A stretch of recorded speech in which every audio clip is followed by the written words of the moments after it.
के ड्रामे के आने वाले एक साथ में आप लोग देखने जा रहे हैं कि अब नूर तो अब सलार की जिद बन चुकी है, जो कि सलार उसे हर कीमत पर हासिल करना चाहता है। इसी नूर को हासिल करने के चक्कर में अब सलार ने अपना सब कुछ खो दिया।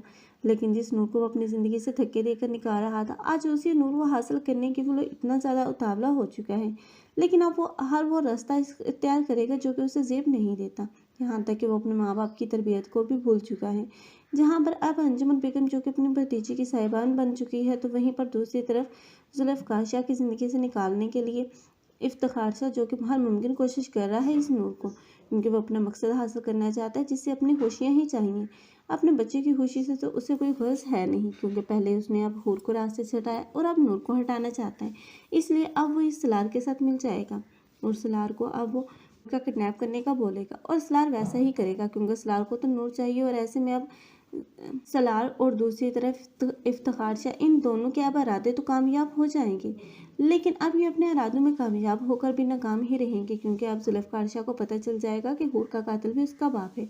और इसी दौरान उसे ये भी पता चल जाएगा कि नूर भी गायब है। और नूर की अब किडनैपिंग के बाद अब उसकी वालदा होगी, जो कि अब वहाँ पर पहुँच ही जाएगी जहाँ पर सलार ने नूर को रखा है, और आखिरकार वो अपने बेटे को अपने ही हाथों से कत्ल कर डालेगी। आप लोगों को ये ड्रामा कैसा लग रहा है? कौन कौन इस ड्रामे की हैप्पी एंडिंग देखना चाहते हैं? कमेंट सेक्शन में अपनी कीमती राय के इज़हार लाज़मी करें। मज़ीद ऐसे रिव्यूज़ के लिए हमारे चैनल को लाज़मी सब्सक्राइब कर लें। अगर आप लोगों को हमारी वीडियो अच्छी लगी हो तो वीडियो को लाइक करना मत भूलिएगा। अल्लाह हाफ़िज़।